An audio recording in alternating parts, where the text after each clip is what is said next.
Michael and Yvonne, thank you so much for being with us today. We're going to talk about housing today. Primarily, though, we're going to talk about it from the perspective of young professionals. The cost of housing has risen 27%. Over that same time period, rents have risen 49%. And so while wage growth is growing, cost of living is outpacing that. And so I wanted to kind of lift up your story so we can understand how this impacts you directly. So for me, I moved here 2 years ago from Winston-Salem, and basic cost of wages, how our bank work, or for how the bank I work for does it. They didn't adjust my salary from Winston-Salem to moving to Charleston, South Carolina. And a lot of companies are the same. And so I lived in Winston and was paying, I think, $800 all included, including utilities for a single bedroom apartment with no roommates. Moved here to Charleston to do the same thing, which cost me $1,400.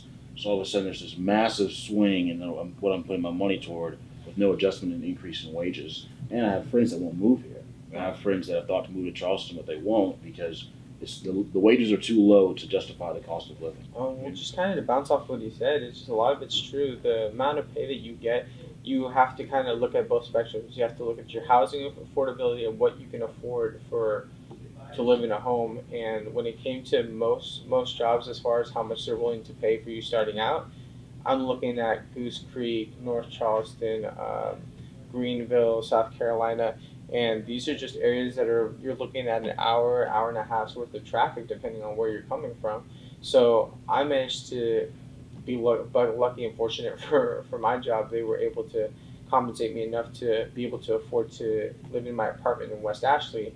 However, even then, I'm still looking at a check-to-check basis. I'm being able to pay for rent and not taking into account the cost of gas and insurances and trying to, be protected. A lot of companies, you can move to Charlotte and Atlanta, have a lower cost of living and a higher salary. Like in Charleston, we're almost working backwards.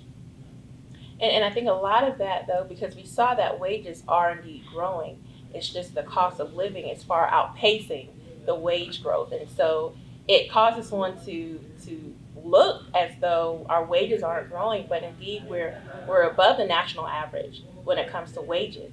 But the cost of living and the cost of housing and even rents far outpace our wage growth. So it feels like we're not compatible or competitive with other regions.